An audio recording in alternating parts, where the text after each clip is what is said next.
Aposentadoria de mendigo. Foi isso que ele disse.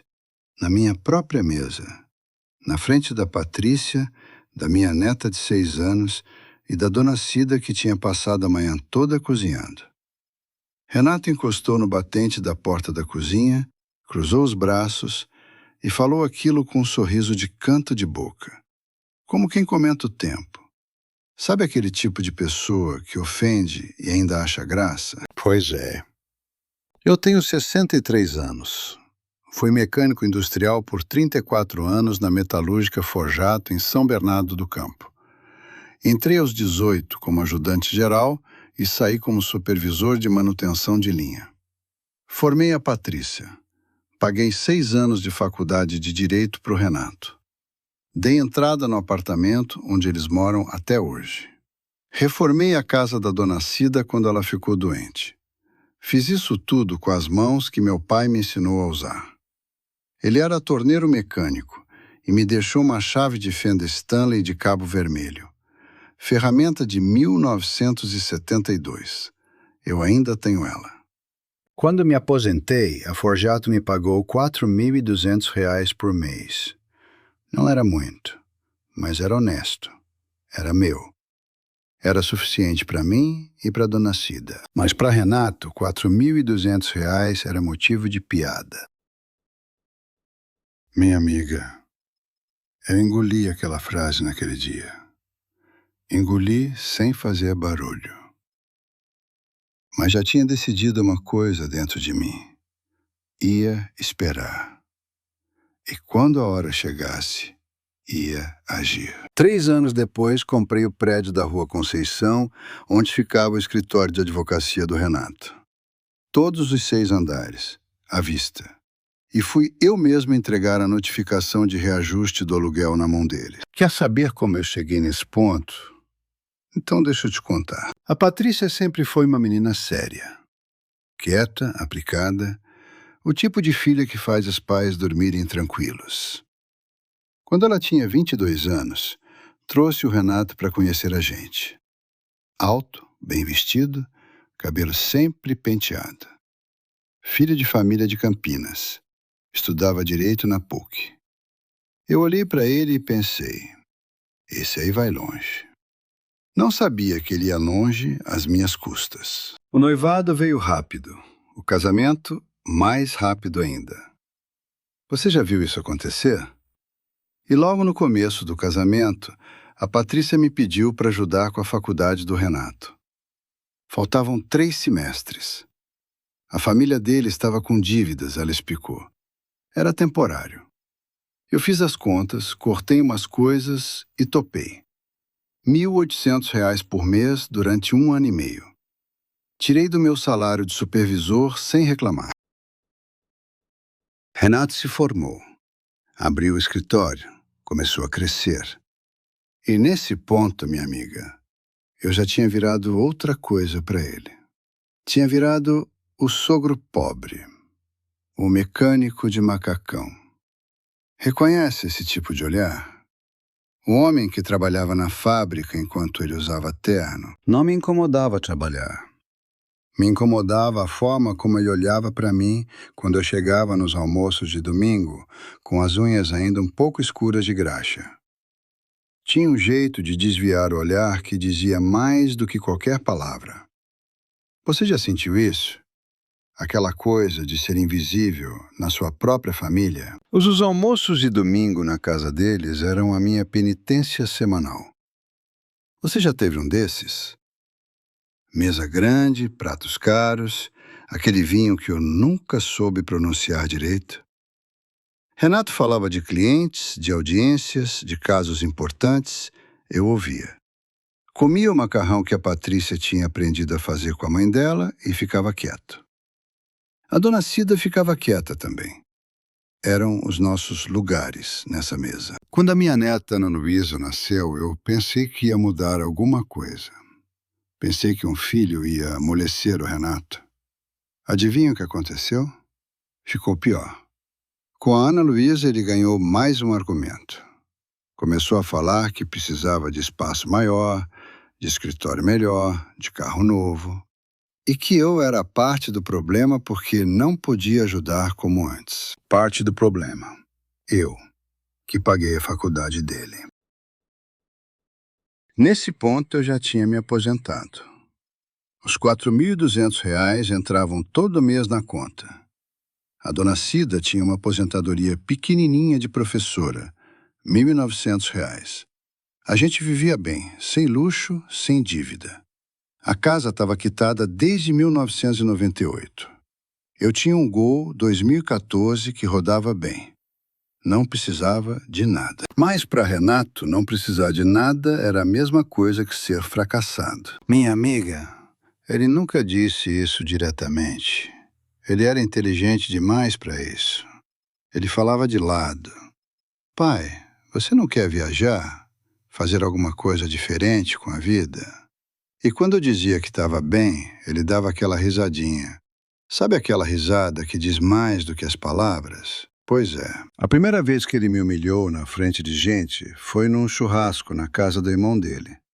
Eu tinha chegado de bermuda e sandália, do jeito que sempre fui. Renato fez questão de me apresentar para o grupo inteiro. Esse é meu sogro, mecânico aposentado. Ficou 34 anos na mesma fábrica. Pausa, sorriso. Cada um tem seu caminho, né? Todo mundo riu educadamente. A Patrícia olhou para o chão. Eu comi meu espetinho de coração sem dizer nada, mas aquilo ficou. Depois do churrasco vieram outras coisas. Ele começou a dar opiniões sobre como eu devia usar meu dinheiro. Dizia que eu devia investir, que dinheiro parado perdia valor. Eu tinha R$ 87.000 guardados numa poupança. Dinheiro que eu tinha juntado durante anos de hora extra.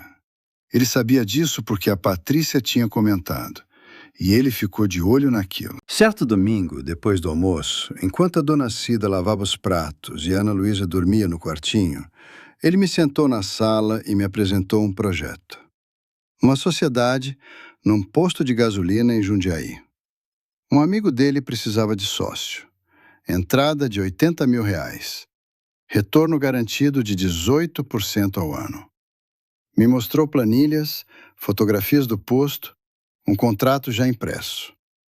Eu olhei aquele papel, olhei para ele e disse que ia pensar. Passei a semana pesquisando. Liguei para o seu Ayrton, meu ex-colega da Forjato, que entendia de negócio. O seu Ayrton ouviu tudo e falou uma frase que eu nunca esqueci. Oswaldo, posto de gasolina bom não precisa de sócio apressado. Pesquisei o CNPJ da empresa. Sabe o que achei? Devia para o Simples Nacional.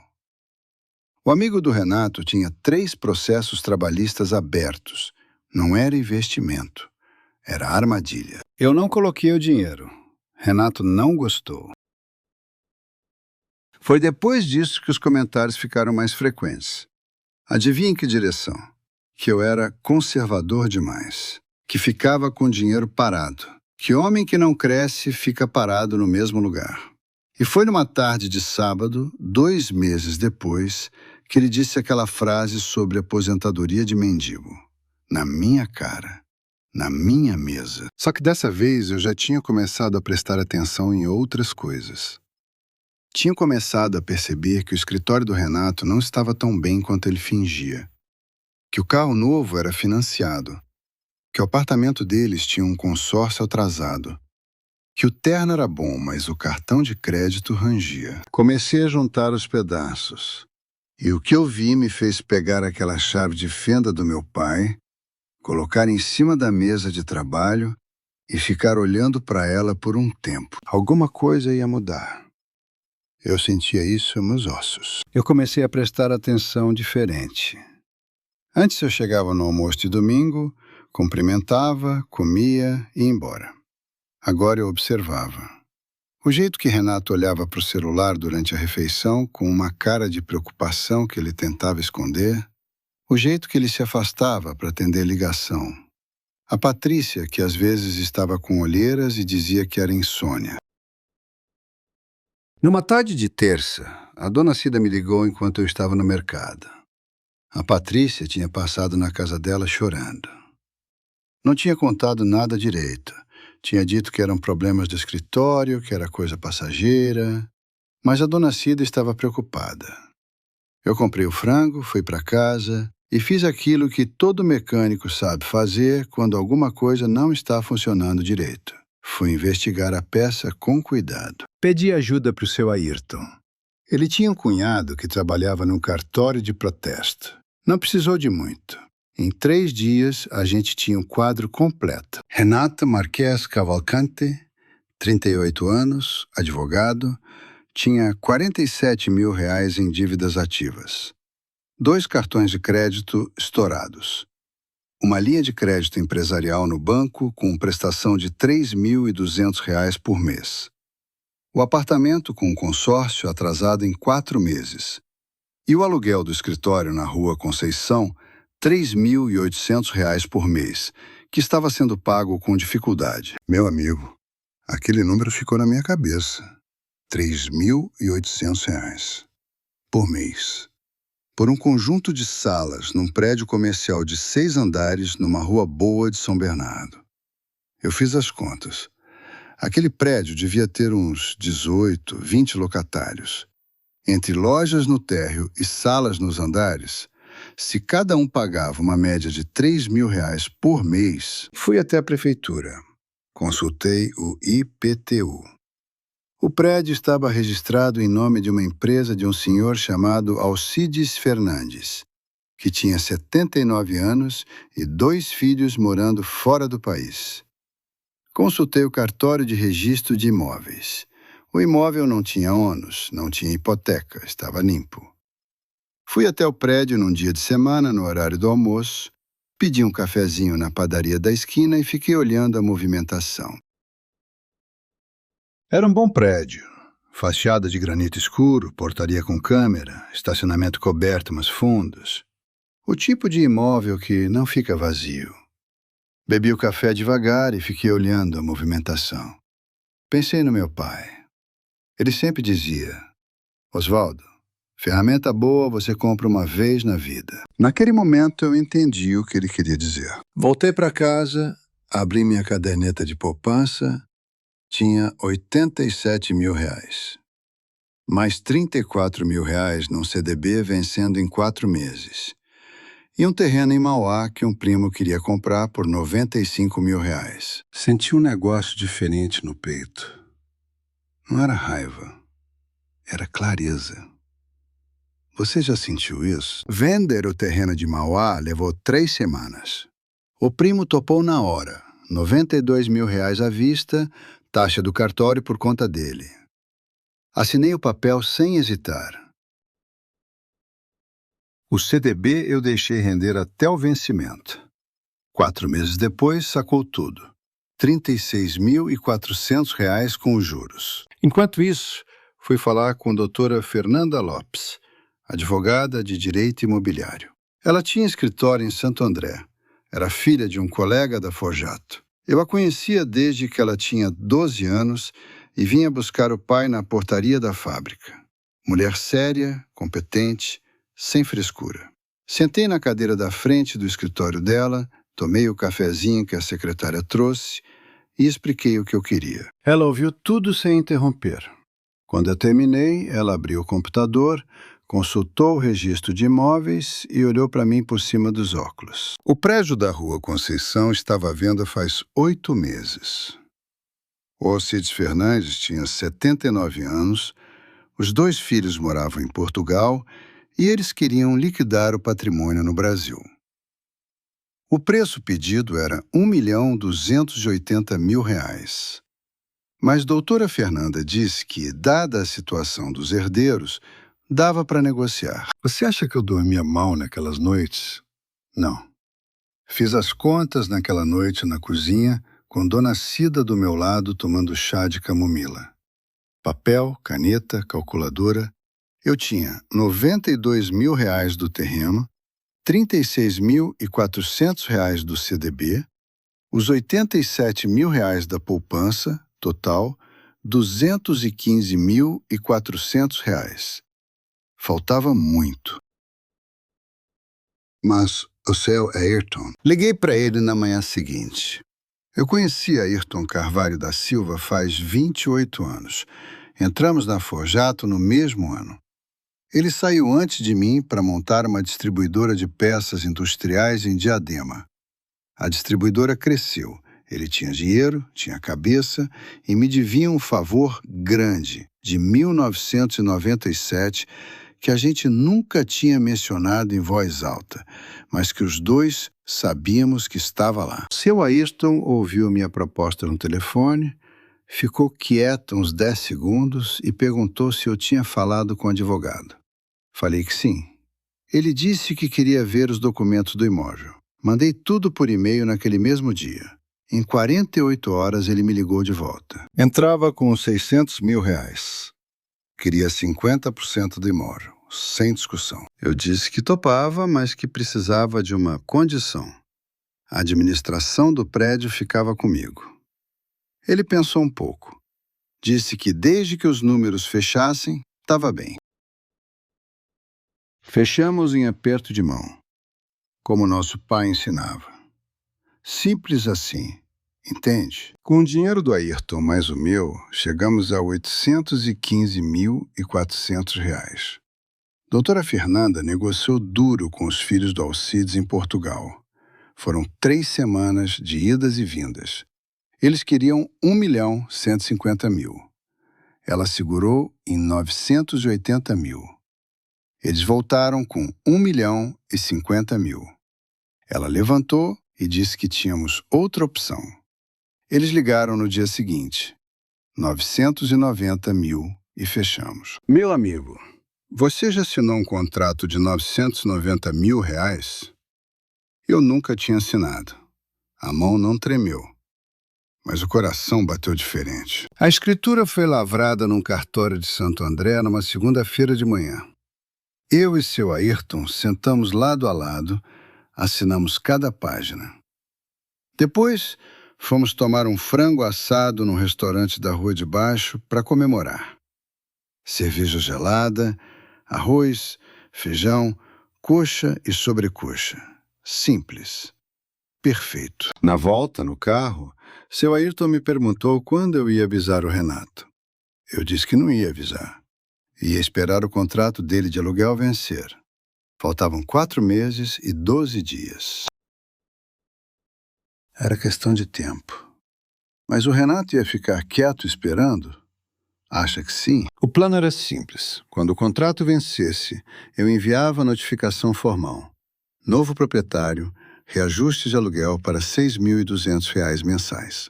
O dobro do que ele pagava. Dentro da lei, dentro do mercado, tudo correto. Se ele renovasse, perfeito. Se não renovasse, eu tinha outros 4 interessados esperando. Mas o Renato era inteligente. Inteligente, às vezes, significa perigoso. Você acha que ele ia deixar barato? Não. Eu tinha esquecido de calcular uma coisa. A Patrícia. A Patrícia sabia que eu tinha vendido o terreno de Mauá. Ela não sabia para quê. Mas ela contou para o Renato que o pai tinha feito uma movimentação financeira. E o Renato, que era advogado e conhecia o registro de imóveis como a palma da mão, foi verificar. Faltavam 6 semanas para o vencimento do contrato quando ele descobriu. E aí o jogo mudou de figura. Mas antes de chegar nesse ponto, deixa eu te contar como foi o processo inteiro. Porque não foi só assinar papel e pronto. Tinha detalhe em cada etapa. A doutora Fernanda me orientou sobre uma coisa importante. O prédio tinha 18 contratos de locação ativos. Cada um deles precisava ser respeitado até o vencimento. Nenhum inquilino poderia ser perturbado. Isso era obrigação legal do novo proprietário. Eu topei sem piscar. Não era meu objetivo prejudicar ninguém que pagava em dia. Só um. O contrato do Renato vencia em março. Estávamos em setembro. Eu tinha 6 meses para esperar. 6 meses escutando as piadas nos almoços de domingo. 6 meses de aposentado do R$4.200. 6 meses de sorriso de canto de boca. Você consegue imaginar o que é isso? Sentar na mesa de domingo, comer o macarrão que a Patrícia faz, ouvir aquelas insinuações e saber que você tem a escritura do prédio guardada numa pasta azul dentro do guarda-roupa, eu conseguia. Toda semana eu ia até a Rua Conceição, não entrava. Ficava na padaria da esquina, tomava um café com leite, comia um pão de queijo e olhava o prédio. Via o movimento. Via os inquilinos entrando e saindo. Via o porteiro. E num dos andares, a plaquinha dourada com o nome Cavalcante e Associados Advocacia. O escritório do meu genro. Cada vez que eu via aquela plaquinha, eu pensava na chave de fenda do meu pai. Ele comprou aquela ferramenta em 1972 numa loja de ferragens na Rua do Brás. Pagou do próprio bolso, depois de 3 meses de economia. Sempre disse que ferramenta boa não se joga fora. Ele tinha razão. O seu Ayrton às vezes me ligava para checar como estava o processo. Eu atualizava, ele ouvia e dizia pouca coisa. Homem que trabalhou 20 anos em fábrica não precisa de muito discurso. A gente entendia um ao outro. Numa das ligações, ele perguntou se eu estava dormindo bem. Eu disse que sim. Ele disse, então tá certo, e desligou. 6 semanas antes do vencimento do contrato, eu agendei uma reunião com o gerente do banco. Queria entender o processo de cobrança de aluguel, de reajuste, de notificação. O gerente explicou tudo. Eu anotei. Perguntei sobre IGPM, sobre índices, sobre o que era legal e o que não era. Saí de lá sabendo exatamente o que eu podia fazer e o que não podia. 4 semanas antes do vencimento, doutora Fernanda preparou a notificação. Tudo correto, tudo dentro da lei. O novo valor do aluguel seria R$ 6.200 por mês. Reajuste de 63,1% sobre o valor atual. Índice acumulado do IGPM nos últimos 36 meses. Tudo respaldado. Tudo limpo. Eu li aquele documento umas 4 vezes. Peguei a caneta. Assinei. Minha amiga, aquela assinatura foi a coisa mais silenciosa e mais poderosa que eu já fiz na vida. Não precisei gritar. Não precisei brigar. Só precisei de paciência e de um bom trabalho. Guardei os documentos na pasta azul. Coloquei a chave de fenda do meu pai em cima da pasta, fechei o guarda-roupa. Faltavam 4 semanas. Foi nessa época que eu comecei a perceber que Renato estava nervoso. Nos almoços de domingo ele estava mais quieto, menos piada, menos sorriso. A Patrícia me contou que ele tinha tido uns problemas com um cliente grande que tinha ido embora. A distribuidora de honorários tinha caído. As contas estavam apertadas. Curioso o timing, né? Eu levava cerveja gelada para o almoço de domingo. Um 6-pack de Skol que eu comprava na mercearia da esquina. Sentava, abria uma e ficava observando.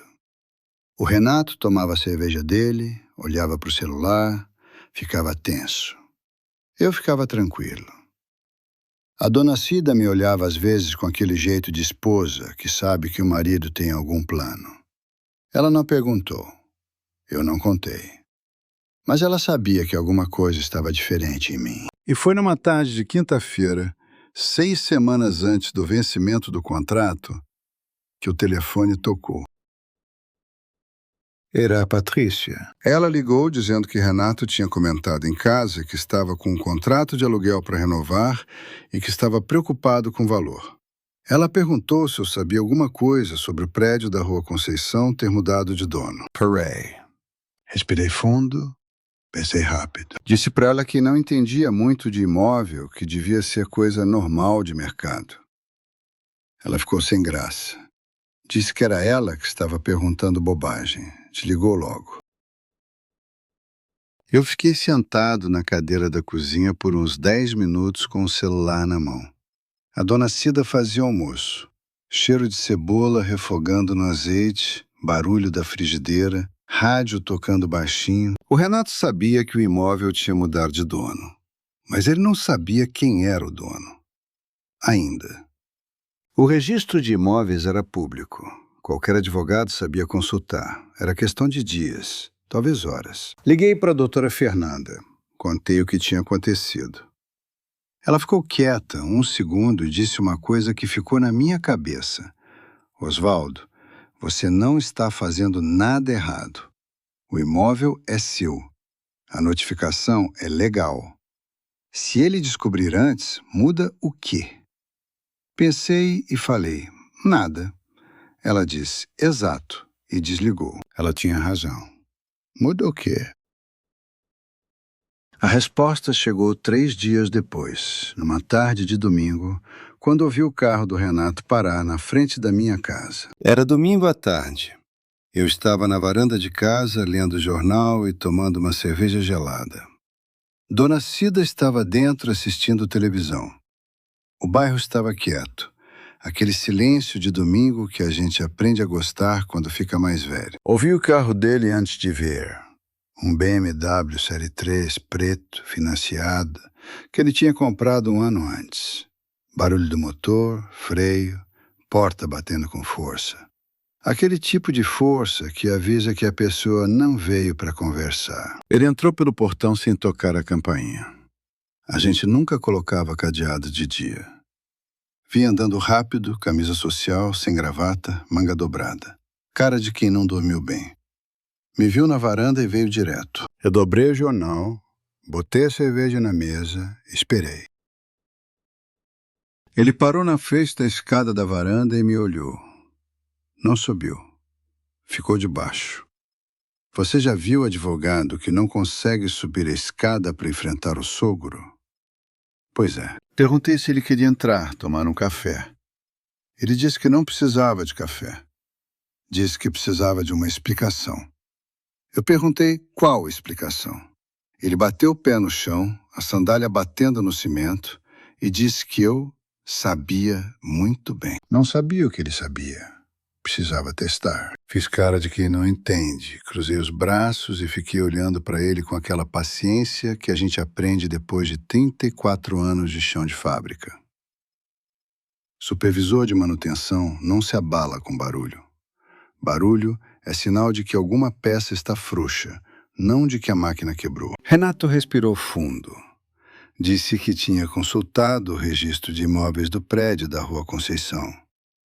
Disse que o imóvel tinha mudado de dono recentemente. Disse que o novo proprietário era uma pessoa física de São Bernardo do Campo. E que quando foi ver o CPF do comprador, reconheceu. Silêncio. Eu não disse nada. Meu amigo, aquele silêncio durou uns 8 segundos. Parece pouco. Quando você está dentro, é muito tempo. Ele disse o que queria dizer. Que eu tinha comprado aquele prédio para prejudicar ele. Que era mesquinharia de aposentado. Que eu estava usando o dinheiro que deveria ir para a família para fazer birra de velho.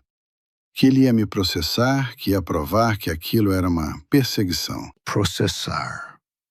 Ele ia me processar. Eu esperei ele terminar. Ele terminou. Estava com o rosto vermelho, a veia do pescoço aparecendo. Eu me levantei devagar, entrei na casa, fui até a cozinha. Dona Cida estava me olhando com aquela cara de esposa que entende tudo sem perguntar nada. Peguei um copo d'água, bebi, coloquei o copo na pia. Voltei para a varanda. Disse a ele que eu tinha comprado um imóvel, que era meu direito como brasileiro. Que o imóvel estava regularizado, a escritura registrada, os impostos em dia. Que quando o contrato dele vencesse, ele ia receber uma notificação formal com o novo valor de aluguel. Que se achasse o valor injusto, podia buscar outro espaço no mercado.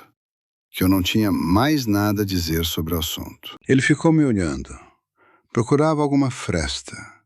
Alguma coisa que eu tivesse dito errado que ele pudesse usar. Não encontrou. Então mudou de tom. Ele abaixou a voz. Disse que a Patrícia estava sofrendo, que aquilo estava destruindo o casamento deles, que a Ana Luísa estava sentindo o clima em casa, que eu, como pai e avô, devia pensar nas consequências do que estava fazendo. Os olhos marejaram. A voz foi ficando mais mole, mais fraca. Era a mudança de tática. O Renato tinha aprendido na faculdade que quando a agressão não funciona, vem a emoção. Eu o conheço faz 14 anos. Sei quando ele está atuando. Mas a Patrícia, a Ana Luísa, aquelas duas palavras me chegaram num lugar diferente. Não é que eu fraquejei, mas vacilei, por um segundo. Pensei nos olhos da minha neta, no riso dela quando eu a levantava nos braços, na Patrícia de 22 anos trazendo aquele rapaz de cabelo penteado para me apresentar. Renata percebeu o vacilo. Avançou. Disse que estava disposto a resolver tudo em família. Que a gente podia sentar, conversar, que ele assumia que tinha ido longe demais nas piadas, que ia mudar. Que só precisava que eu reconsiderasse o valor do aluguel. Que R$3.800 era o que o mercado pagava ali. Que um reajuste absurdo ia quebrar o escritório dele, ia prejudicar a Patrícia, ia prejudicar a Ana Luísa. Minha amiga, foi o momento mais difícil de todo esse processo. Não porque eu acreditei nele, mas porque eu amo a minha filha. E o desgosto de ver ela no meio disso me pesou. Eu fiquei quieto. Ele continuou falando. A voz trêmula, os olhos úmidos. Então Dona Cida abriu a porta da varanda. Ela tinha ouvido tudo da janela da sala. Veio devagar, bengala na mão esquerda por causa do joelho que operou no ano passado. Parou do lado de fora, olhou para o Renato e disse uma coisa que eu nunca vou esquecer enquanto eu viver. Disse que ela e o Oswaldo tinham vivido uma vida inteira sem pedir nada a ninguém. E que o dia que o marido dela precisasse pedir desculpa por comprar imóvel com o próprio dinheiro, ela ia entrar para a congregação. Renata ficou sem resposta.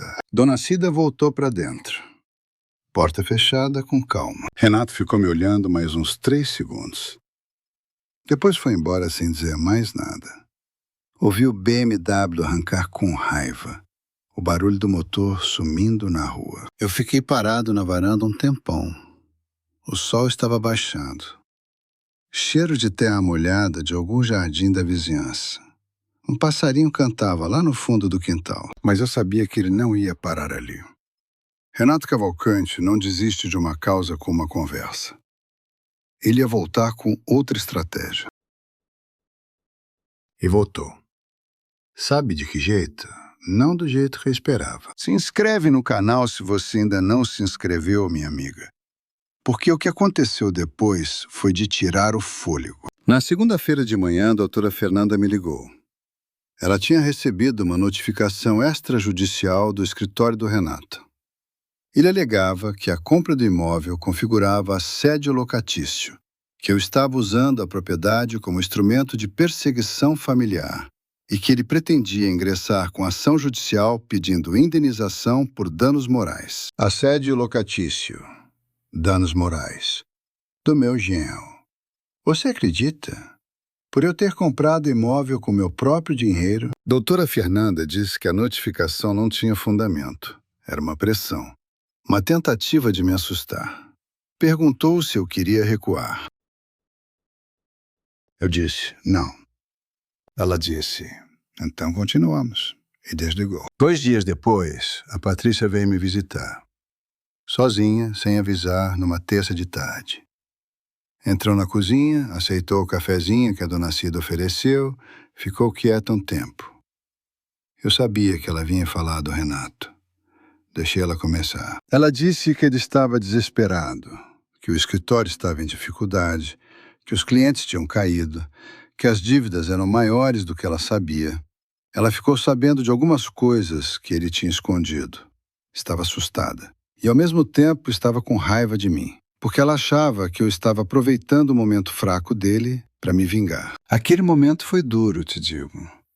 Ver a filha na sua frente com olhos vermelhos te acusando de alguma coisa não é fácil.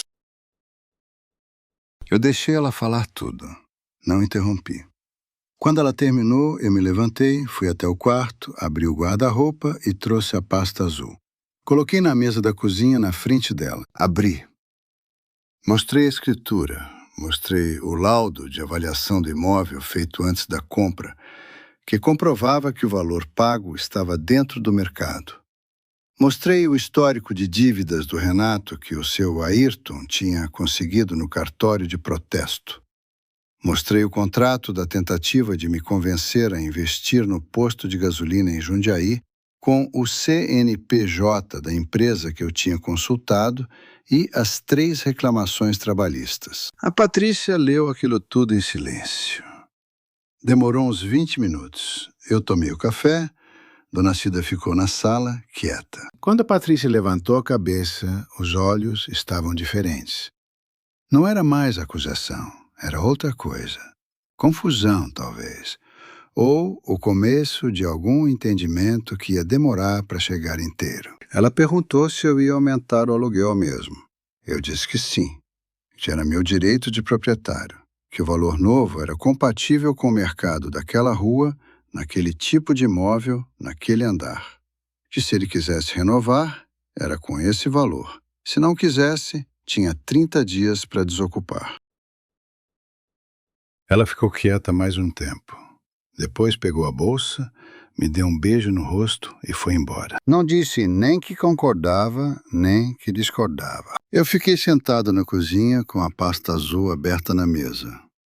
Cheiro de café. Relógio da cozinha marcando. Barulho da televisão lá na sala. Sabia que Renato ainda tinha um tiro? E ele atirou numa quinta-feira, às 11 da manhã, quando apareceu no prédio da Rua Conceição, acompanhado de um advogado que eu não conhecia e pediu uma reunião de mediação com a doutora Fernanda. Ela me ligou de imediato. Disse que eles queriam propor um acordo. Renovação do contrato por mais 24 meses, reajuste de apenas 15% e Renato desistiria da notificação extrajudicial. Meu amigo, 15% de R$ 3.800 era R$ 570. O contrato novo ficaria em R$ 4.370. Eu tinha notificado para R$ 6.200. Era uma proposta para me fazer parecer irrazoável se eu recusasse. Entendeu a armadilha? Doutora Fernanda disse que a decisão era minha. Perguntou o que eu queria. Eu disse que aceitava a reunião, mas que o valor era R$ 6.200 ou o espaço ia para o mercado. Sem meio termo. A reunião foi marcada para segunda-feira, no escritório da doutora Fernanda, em Santo André. Faltavam 3 semanas para o vencimento do contrato.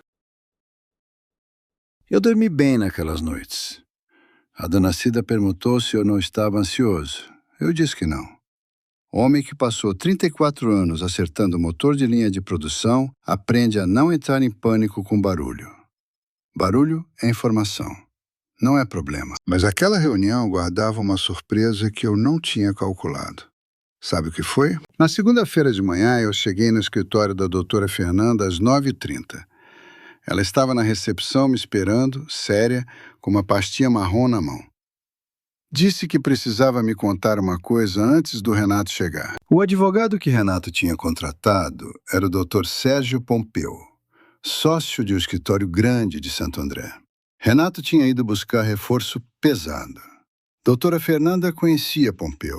Disse que ele era bom, que a reunião não ia ser simples. Eu disse para ela que estava bem. Às 10h em ponto, Renato entrou com o Dr. Pompeu. Adivinha qual era a cara dele? Terno, pasta, aquela formalidade de quem quer impressionar. Renato me viu e desviou o olhar por um segundo. Pompeu cumprimentou a todos com aquela desenvoltura de advogado experiente. A gente sentou ao redor da mesa de reunião. Doutora Fernanda ofereceu água e café. Só eu peguei o café. Pompeu abriu a pasta e começou. Disse que o cliente dele estava sofrendo coação indireta. Que a coincidência de o sogro comprar exatamente o prédio onde o genro alugava a sala não era coincidência. Que configurava abuso de direito. Citou artigo de lei. Citou jurisprudência. Falou uns 10 minutos seguidos sem parar. Doutora Fernanda ouviu tudo com o rosto neutro e uma caneta na mão. Quando Pompeu terminou, ela abriu a pastinha marrom. Tirou 3 documentos. O laudo de avaliação do imóvel, datado de 8 meses antes da compra, que mostrava que o negócio era viável independente de quem alugava aquele andar, o histórico de tentativas anteriores de venda do imóvel, com 2 compradores interessados que tinham desistido por outras razões, e uma carta do próprio Alcides Fernandes, o vendedor, confirmando que a negociação tinha sido iniciada por ele, não por mim. Pompeu olhou os documentos. Ficou quieto. Sabe aquele silêncio de argumento que desmoronou? Minha amiga, aquele silêncio na sala de reunião foi o momento em que eu entendi que a coisa tinha virado. Não de forma dramática, sem grito, sem confronto, só aquele silêncio de quem tentou um argumento e viu o argumento desmoronar. Renato ficou olhando para a mesa. Pompeu pediu um intervalo de 5 minutos. Saíram para o corredor. Eu e a doutora Fernanda ficamos na sala. Ela tomou o café dela sem dizer nada. Eu ouvi o barulho de vozes baixas lá fora. Não dava para entender o que falavam, mas dava para perceber que não estava harmonioso. Voltaram 8 minutos depois. Pompeu disse que o cliente dele estava disposto a aceitar um reajuste moderado. Propôs R$ 4.800 mensais com contrato de 36 meses. Eu olhei para a doutora Fernanda, ela olhou para mim, a gente não precisou trocar nenhuma palavra. Eu disse, R$ 6.200 ou o imóvel vai para o mercado. Nessa semana eu tenho reunião com 3 interessados. Não era blefe, era verdade. Doutora Fernanda tinha me avisado que tinha procura por salas naquele prédio. 2 escritórios contábeis e uma clínica odontológica estavam na fila. Pompeu olhou para o Renato. Renato olhou para o teto. A reunião terminou sem acordo. Renato saiu sem olhar para mim. Pompeu apertou a mão da doutora Fernanda com aquela frieza profissional. A porta fechou. Doutora Fernanda colocou os documentos na pasta, cruzou as mãos na mesa e disse uma coisa direta. Oswaldo, eles vão tentar mais uma coisa antes de ceder. Prepara o espírito. Eu perguntei o que ela achava que ia ser. Ela disse, família. E foi família mesmo. 2 dias depois, a mãe do Renato me ligou, uma senhora de 67 anos de Campinas, que eu tinha encontrado umas 3 vezes na vida. Ela ligou para o meu celular às 8 da manhã, chorando. Disse que o filho estava destruído, que a família ia se desfazer, que eu não tinha coração. Meu amigo, aquilo doeu. Porque eu não queria destruir ninguém. Eu queria o que era meu. Eu ouvi a senhora falar. Quando ela parou de chorar, eu disse a ela com calma que eu entendia a dor dela, que eu também era pai, e que o que eu estava fazendo era legal, era correto, e que o filho dela estava pagando as consequências das escolhas dele, não das minhas. Ela ficou quieta. Depois desligou sem dizer mais nada. Aquela noite eu fiquei na varanda de casa até tarde. Lua cheia. Cheiro de jasmim do jardim da vizinha. Barulho de sapo lá no fundo. Eu segurei a chave de fenda do meu pai na mão. Aquela ferramenta fria, pesada, do jeito que ferramenta boa é. Pensei no quanto ele trabalhou, no quanto eu trabalhei, em tudo que tinha construído. Então o celular tocou. Era seu Ayrton. Ele tinha recebido uma proposta. Um dos outros inquilinos do prédio, um contador que ocupava o andar de cima do Renato, tinha procurado o seu Ayrton de forma independente. Queria expandir o espaço. Estava disposto a pagar R$ 7.400 mensais pelo conjunto de salas do 3º andar, que era exatamente onde ficava o Cavalcante Associados.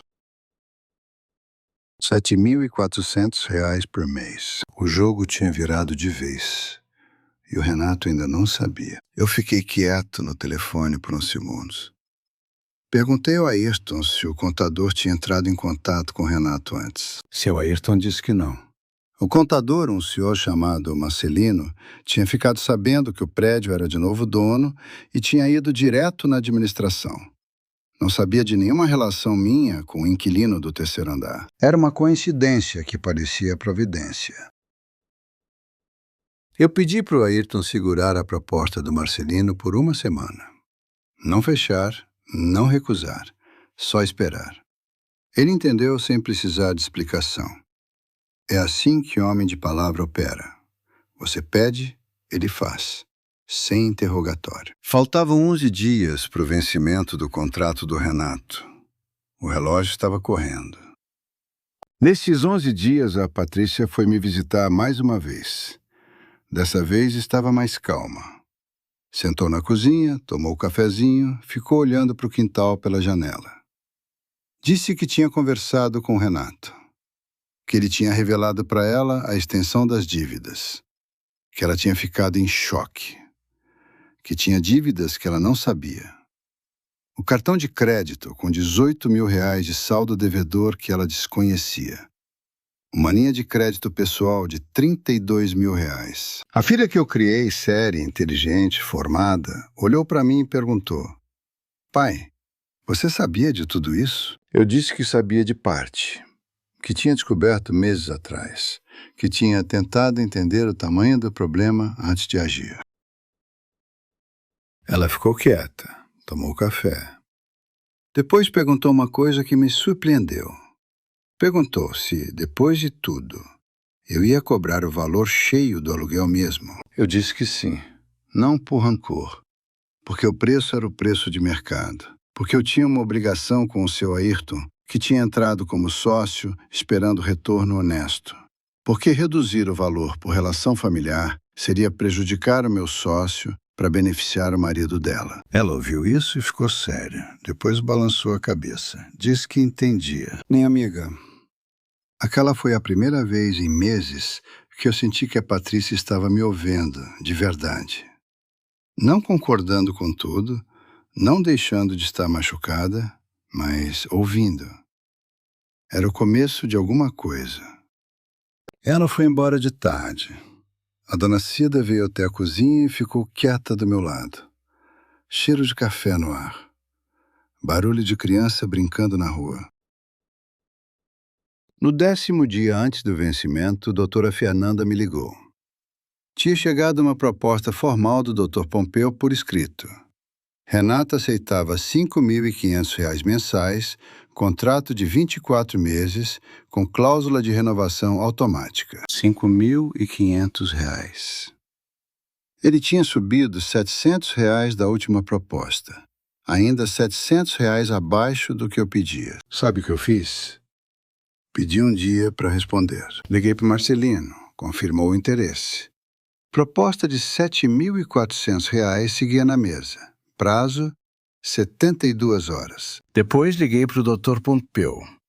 Disse que tinha inquilino interessado no terceiro andar por R$ 7.400. Que minha proposta de R$ 6.200 para o Dr. Cavalcante valia até o vencimento do contrato.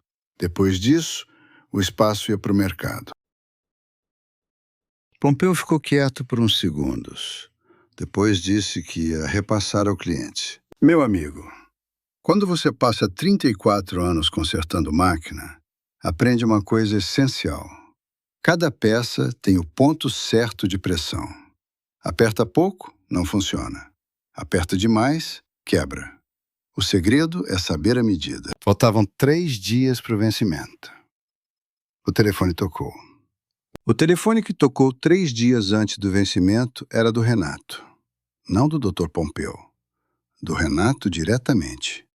Era a primeira vez que ele me ligava em meses. Ele disse que queria conversar pessoalmente. Para quê?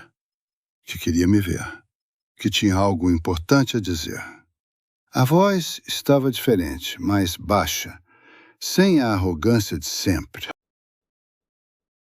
Eu disse que tudo bem. Marcamos para a tarde do dia seguinte, na minha casa. Ele chegou às 15 horas, sozinho, sem advogado, sem Patrícia. Bermuda e camisa polo. O mesmo homem de terno que eu conhecia, só que diferente, menor, de alguma forma. Eu estava na varanda. Tinha feito um cafezinho. Tinha 2 copos na mesa. Ele subiu a escada sem hesitar dessa vez. Sentou. Ficamos um tempinho em silêncio. O ventilador de teto da varanda girava. Barulho de ônibus na rua. Vizinho cortando grama. Renata pegou o café. Bebeu um gole. Olhou para a rua. Então, começou a falar. Disse que sabia que tinha ido longe demais. Que as piadas não eram piadas, eram desrespeito. Que ele tinha uma visão errada do que era sucesso e do que era fracasso. Que eu nunca tinha sido fracassado e que ele sabia disso. Que estava com medo de falhar e estava descontando em mim. Que pedia desculpa. A voz foi quebrando no fim. Os olhos ficaram brilhando. Eu ouvi tudo, não interrompi. Quando ele terminou, ficou olhando para mim esperando alguma resposta. Esperava que eu cedesse. Que eu dissesse que tudo bem, que a gente esquecia, que o aluguel ficava como estava. Mas eu já tinha visto essa peça antes. Lembra que a doutora Fernanda tinha me avisado? Família era a última cartada. Mas você acha que eu não sabia disso? E não era que eu não acreditava que ele tivesse algum remorso real? Talvez tivesse. Mas remorso não paga conta. E aquelas palavras que ele disse na minha mesa, na frente da dona Cida e da minha neta, aquelas não voltavam atrás por causa de uma tarde de choro. Eu me levantei, fui até o quarto, voltei com a pasta azul. Coloquei na mesa entre os 2 cafés, abri, peguei a notificação que a doutora Fernanda tinha preparado e coloquei na frente dele. Renato olhou o documento, leu.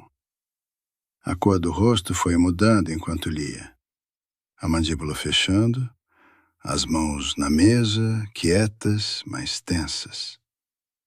Ele levantou a cabeça. Perguntou se eu era sério. Se eu realmente ia fazer aquilo com a família. Eu disse que já tinha feito. Que o documento na frente dele era a realidade. Ele respirou fundo, bateu a mão levemente na mesa, não com raiva, mas com aquela frustração de quem percebe que perdeu o controle. Depois ficou quieto. Eu sentei de novo e fiz o que deveria ter feito há muito tempo. Falei tudo o que precisava ser dito. Disse a ele que eu tinha 63 anos e que em nenhum dia desses 63 anos eu precisei que alguém validasse o quanto eu valia. Que entrei na Forjato com 18 anos e saí supervisor de linha com 52. Que criei uma filha com dignidade, sem pedir favor de ninguém. Que paguei a faculdade dele com o dinheiro das minhas horas extras, sem uma reclamação. Que dei entrada no apartamento onde ele morava com a minha filha. Que fiz tudo isso sem esperar agradecimento, porque não é assim que homem de bem opera. Disse que R$ 4.200 de aposentadoria não era aposentadoria de mendigo. Era o resultado de 34 anos de trabalho honesto, de 34 invernos acordando às 5 horas da manhã com frio, de 34 anos de férias tiradas na metade por causa de emergência na linha, de mãos que cheiravam a graxa mesmo depois de 3 lavagens, e que qualquer pessoa que enxergasse isso como fracasso não entendia nada de vida. Disse que, enquanto eu estava levantando às 5 horas, ele estava dormindo. Enquanto eu estava pagando a faculdade dele, ele estava planejando como usar o sogro. E quando ficou de pé, quando o escritório cresceu, quando o terno ficou mais caro, ele olhou para trás e não viu um pai que ajudou.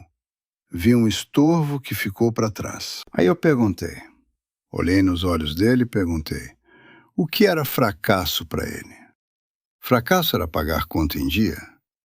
Se fracasso era não dever nada para banco, se fracasso era dormir tranquilo toda noite porque a casa estava quitada e a família estava bem. Porque se era isso, então eu era o maior fracassado do mundo.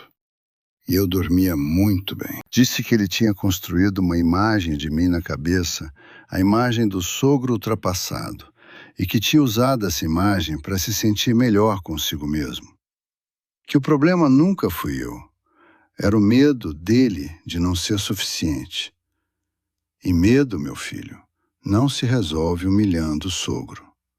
se resolve olhando no espelho. Disse que o prédio era meu, que a notificação estava ali na mesa, que o valor era R$ 6.200 por mês e que o prazo para aceitar era até meia-noite daquele dia. Que se preferisse sair, eu respeitava, que tinha outros interessados, mas que não ia reduzir o valor por questão emocional. Não porque era duro, porque era justo. Ele ficou me olhando enquanto eu falava, sem interromper. Quando eu terminei, ficou quieto por um tempo longo. Depois ele perguntou uma coisa que me surpreendeu.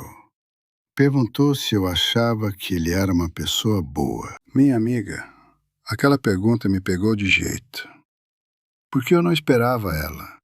E porque não é fácil responder quando você está com raiva de alguém. Mas eu sou um homem de palavra. Então respondi com honestidade. Eu disse que achava que ele era uma pessoa assustada, que tinha aprendido a esconder o medo atrás de arrogância.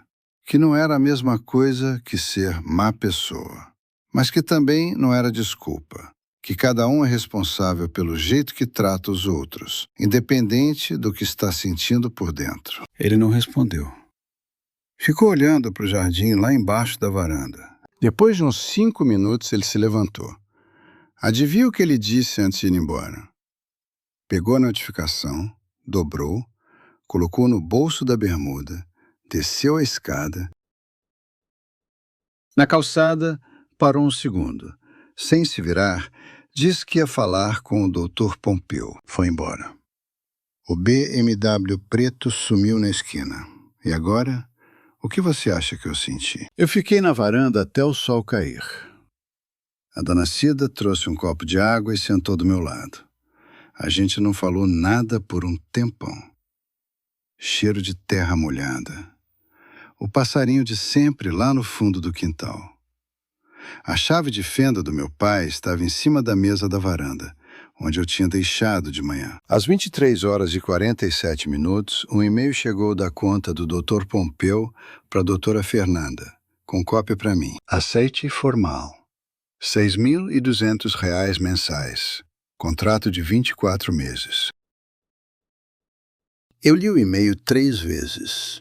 Coloquei o celular na mesa de cabeceira, olhei para o teto do quarto escuro por um tempo. A dona Cida dormia do meu lado, respiração tranquila. A gente mora nessa casa faz 31 anos.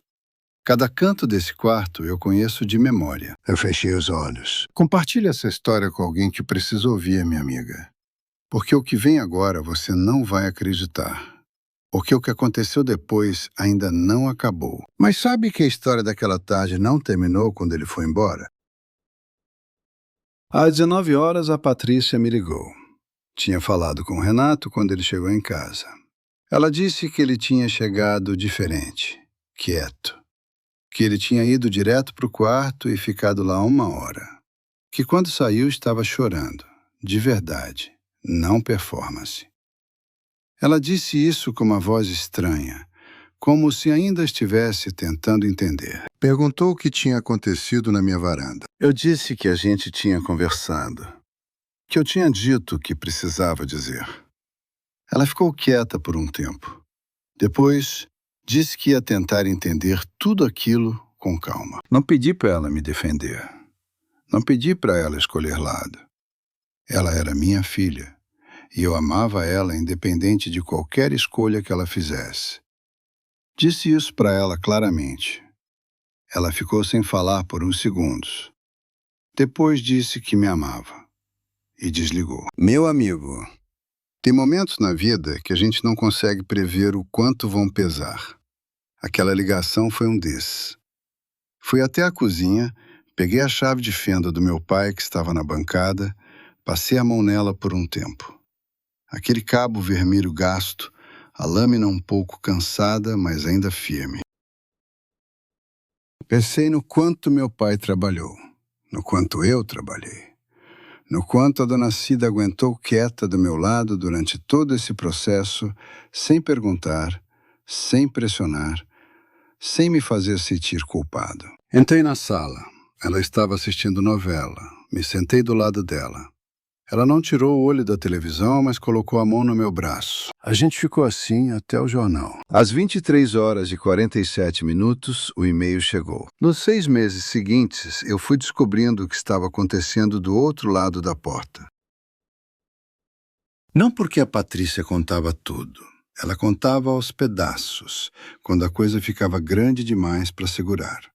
Mas os pedaços foram se juntando. O escritório Cavalcante Associados tinha chegado a ter 4 funcionários e 2 advogados associados. No pico, faturava bem. Mas Renato tinha um vício caro, aparência. O BMW financiado era o mais visível.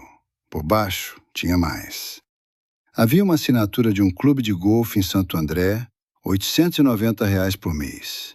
Um personal trainer que ia ao escritório 3 vezes na semana, R$ 1.400 por mês.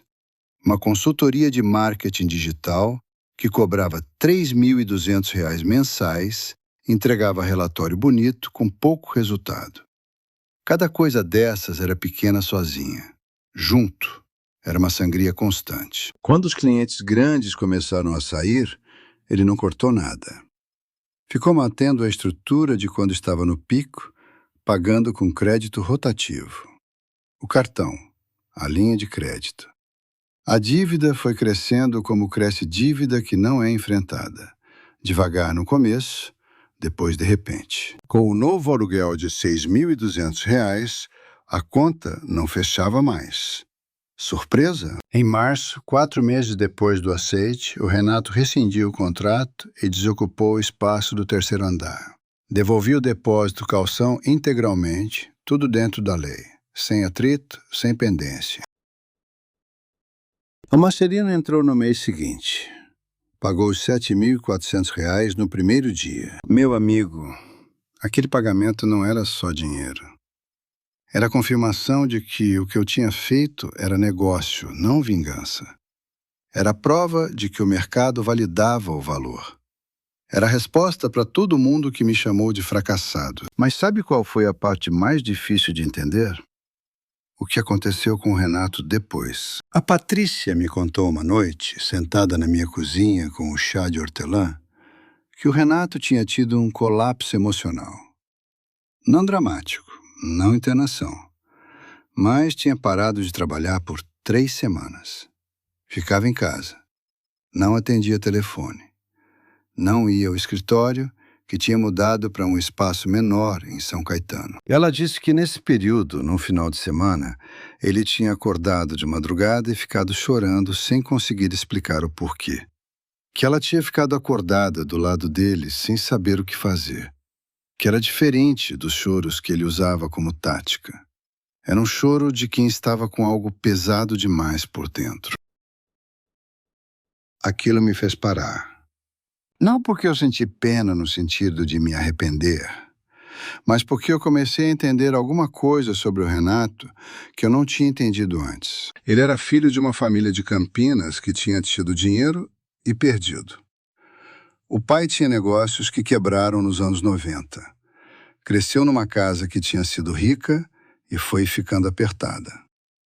Aprendeu cedo que status era proteção e pobreza era vergonha.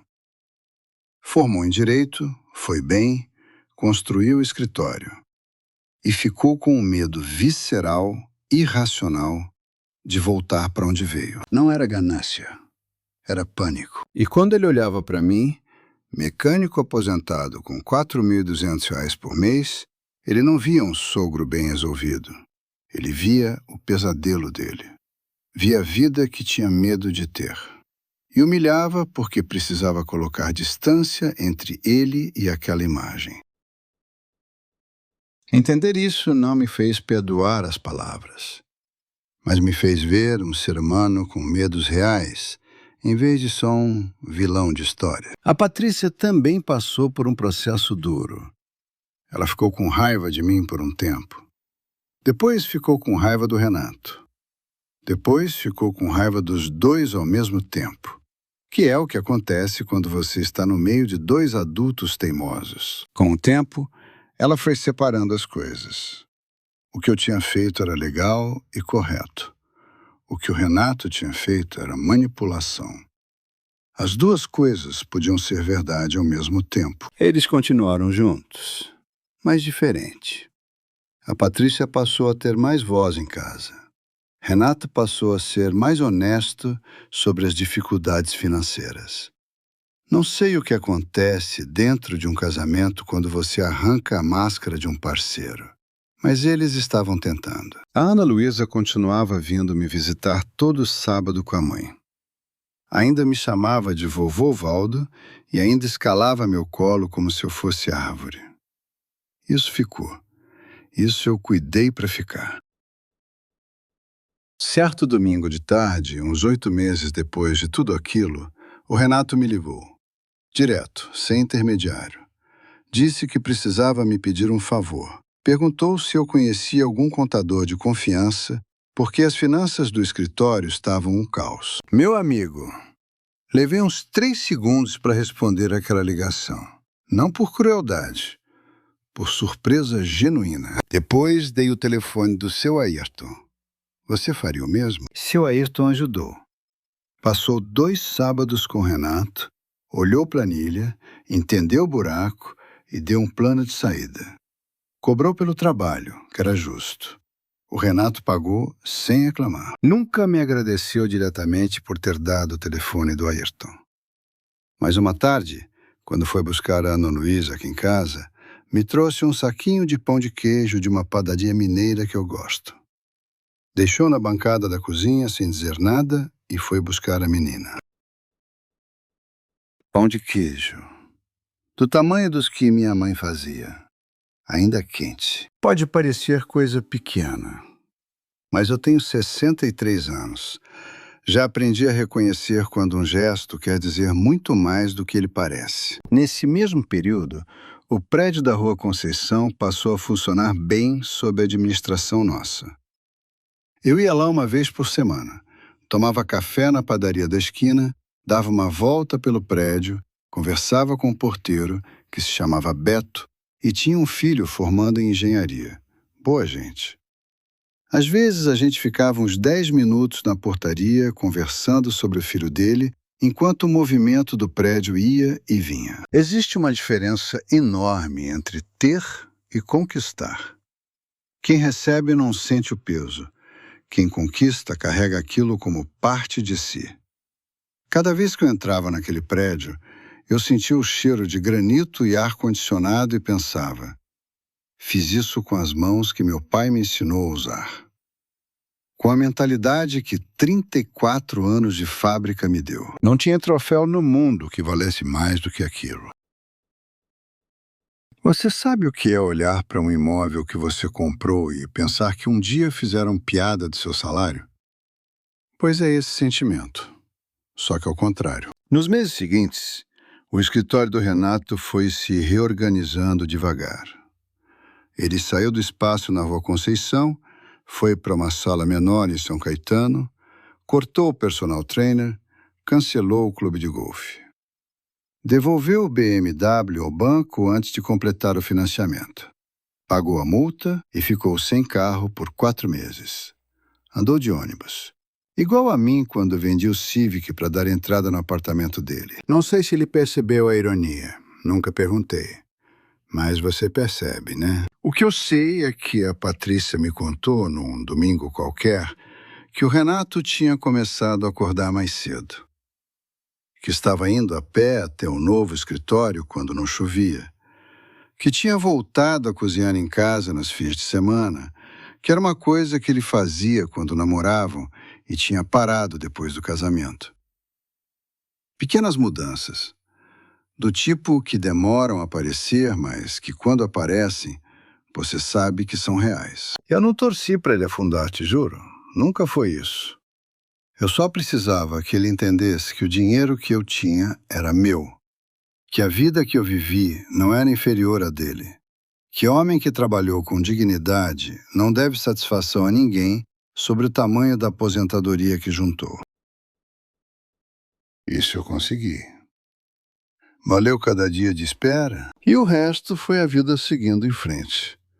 que é o que ela sempre faz quando você para de travar ela com ressentimento. 3 meses depois de tudo aquilo ter se acomodado, eu fiz uma coisa que tinha prometido para Dona Cida faz 11 anos. Comprei passagem para Gramado. Era extravagante? Não. Uma pousada familiar de 4 dias, café da manhã incluso, quarto com lareira, R$ 1.800 os dois. Reservei com antecedência de 3 semanas, escolhi o período de julho por causa do festival de cinema que ela sempre quis ver ao vivo. A Dona Cida ficou sem acreditar quando eu mostrei a confirmação no celular. Adivinha o que ela fez? Ficou olhando para a tela, depois olhando para mim, depois de volta para a tela. Perguntou se era verdade. Eu disse que era. Ela foi até o quarto, ficou 5 minutos lá dentro. Quando voltou, os olhos estavam vermelhos. A gente se casou com 24 anos. Nunca tinha viajado junto de avião. Nunca tinha ficado em pousada com lareira. A vida foi chegando com conta, com filho, com fábrica, com reforma de casa, e as viagens ficaram sempre no um dia. Um dia chegou em julho daquele ano. Minha amiga, Gramado em julho tem um frio que a gente não está acostumado em São Paulo. Aquele frio úmido que entra na jaqueta. A gente chegou de tarde, a pousada ficava numa rua arborizada de alamedas. Janela do quarto dava para o jardim com hortênsias azuis. A lareira acesa na chegada. A Dona Cida sentou na frente da lareira, tirou os sapatos, ficou olhando o fogo por um tempo. Depois disse que estava feliz. Simples assim. Sem drama, sem explicação longa, estava feliz. Eu fui até a janela, olhei o jardim e pensei que às vezes a vida cobra um preço caro pelas coisas simples. Às vezes você precisa ter passado por muita coisa pesada para poder sentar na frente de uma lareira e sentir o quanto aquilo é bom. A gente ficou os 4 dias inteiros. Sabe o que aconteceu nessa viagem? Vimos 2 filmes no festival, sentados num cinema velho com cheiro de madeira e pipoca quente.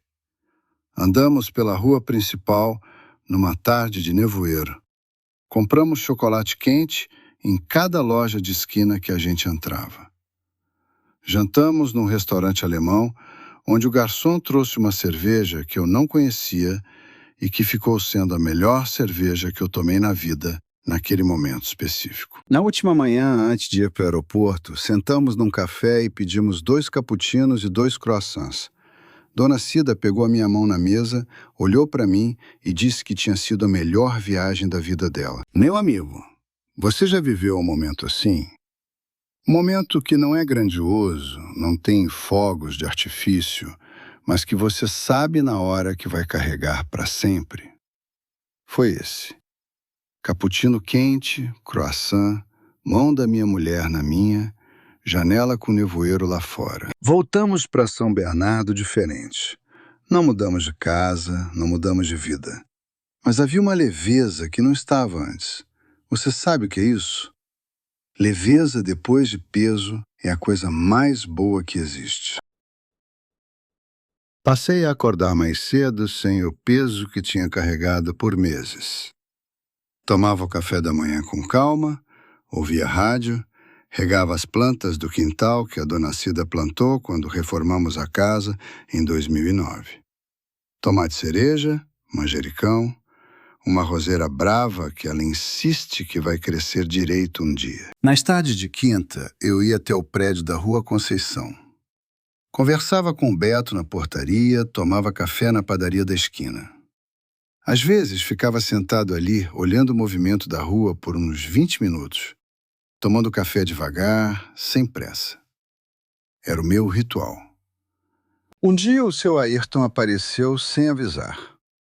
Tinha estado num cliente perto e resolveu passar. A gente ficou na padaria quase 1 hora. Ele pediu um suco de laranja e eu tomei o segundo café da manhã. A gente falou de tudo. Dos filhos, dos netos, da distribuidora dele, que estava indo bem, dos planos de ampliar o prédio um dia se aparecesse oportunidade. Ele disse que tinha sido a melhor sociedade que tinha feito. Eu disse que concordava. Na volta para casa, passei na mercearia do seu Claudinho e comprei os ingredientes para fazer frango caipira no fim de semana. O tipo de coisa que a minha mãe fazia quando eu era criança. Frango com quiabo, arroz branco, feijão tropeiro. A Patrícia e a Ana Luísa vieram no domingo. A Ana Luísa correu pelo quintal atrás do gato da vizinha. A Patrícia ficou na cozinha me ajudando a mexer o feijão e a gente ficou conversando besteira sobre o time dela que tinha perdido na rodada anterior. Renato não veio nesse domingo, mas mandou mensagem perguntando se podia vir no próximo. O que você teria respondido? Eu disse que podia. Minha amiga, não existe resolução perfeita. Família nunca fecha em laço arrumado igual ao fim de filme. Mas existe reconstrução.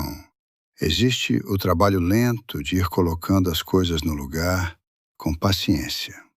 Não esquecer o que aconteceu, mas também não deixar o que aconteceu ocupar todo o espaço. Fui até o quarto, abri o guarda-roupa, peguei a chave de fenda do meu pai.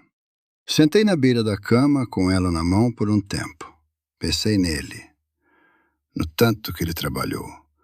No quanto ele teria gostado de saber que o filho dele tinha comprado um prédio. Coloquei ela de volta na prateleira no guarda-roupa, do lado da pasta azul que já estava vazia, e fui cuidar do frango. Mas tem uma coisa que eu preciso te contar ainda sobre esses meses depois. Quando a gente passa por um processo longo assim, uma luta que consome energia e pensamento por mais de um ano, existe um vácuo quando tudo termina. A gente fica esperando o próximo problema. Fica em alerta sem ter mais nada que ameaça. Leva um tempo para o sistema desligar o alarme. Comigo levou uns 3 meses. Depois disso, descobri uma coisa que eu não sabia que ia gostar. Silêncio de manhã. Não o silêncio de quem não tem nada para fazer. O silêncio de quem não tem nada para temer. É diferente. Dá para sentir a diferença no corpo. Comecei a ler de novo.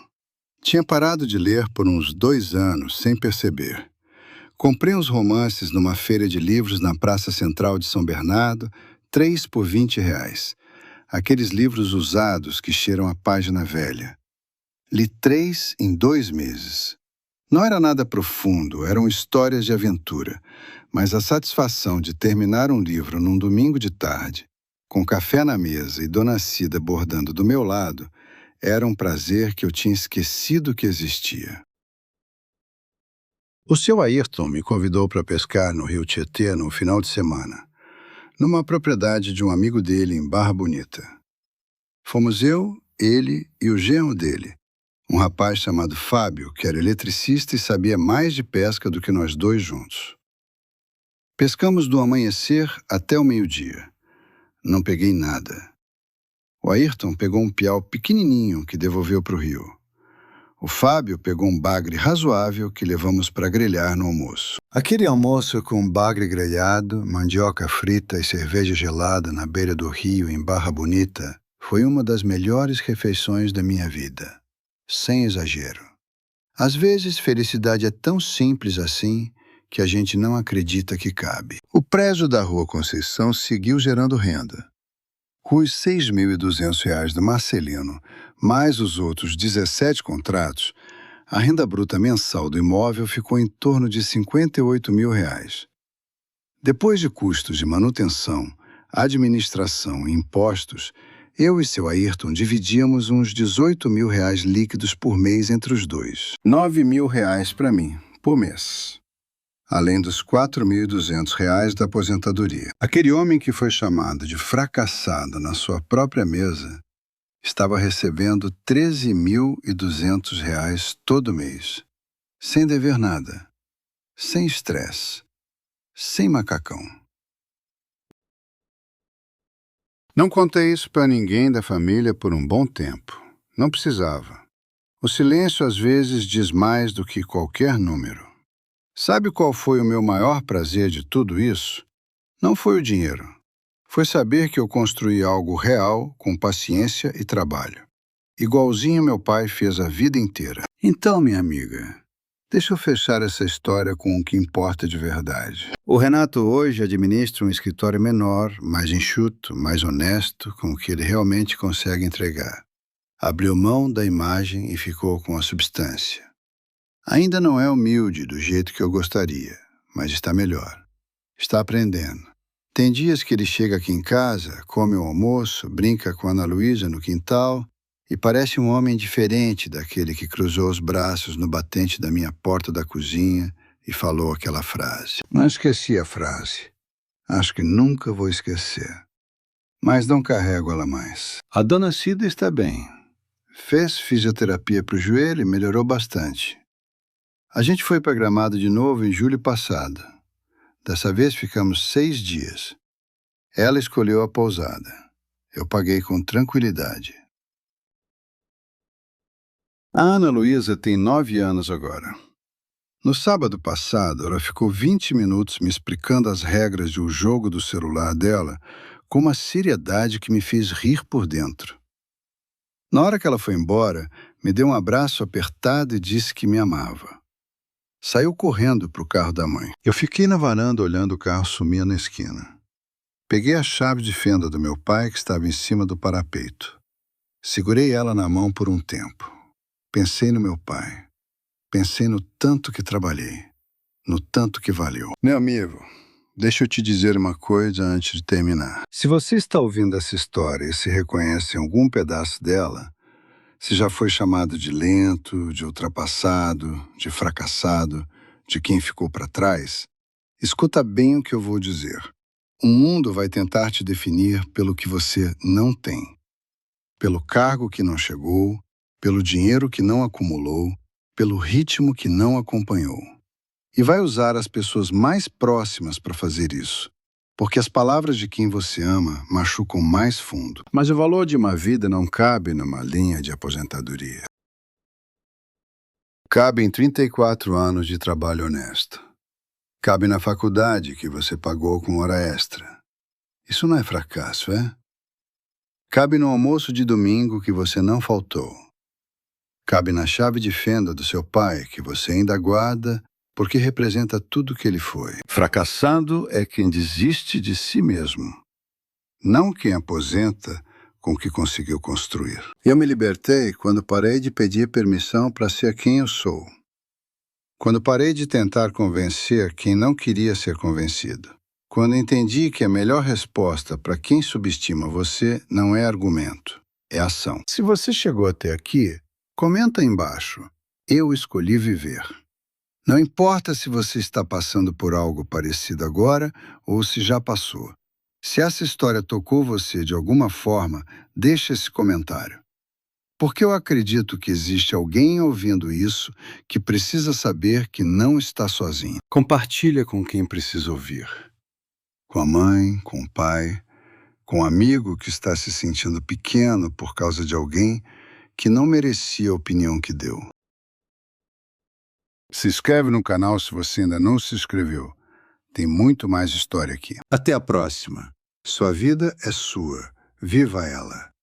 Deus te abençoe. Sabe o que mais me surpreendeu em tudo isso? Não foi a compra do prédio. Não foi o aceite do aluguel. Foi descobrir que a coisa mais cara que eu estava carregando não era a raiva do Renato. Era a dúvida sobre mim mesmo que as palavras dele tinham plantado. Porque quando alguém te chama de fracassado, muitas vezes, em voz baixa, com um sorriso, na frente das pessoas que você ama, alguma coisa começa a murchar por dentro. Você não concorda, mas começa a se perguntar. Começa a repassar a vida procurando erro. Começa a justificar o que não precisa de justificativa. Isso é o veneno mais perigoso que existe. Não o grito, o sussurro repetido. E a cura para esse veneno? Não é convencer o outro de que você tem valor. É agir como se você soubesse que tem, sem pedir licença, sem esperar a validação. Foi o que eu fiz. Com paciência, com método, com a ajuda de pessoas boas, com 34 anos de aprendizado, numa fábrica que me ensinou que máquina boa não quebra do nada, quebra quando você para de cuidar dela. Eu cuidei da minha máquina e ela funcionou. Fica com Deus, minha amiga. Lembra disso. Ninguém define seu valor a não ser você. Ninguém.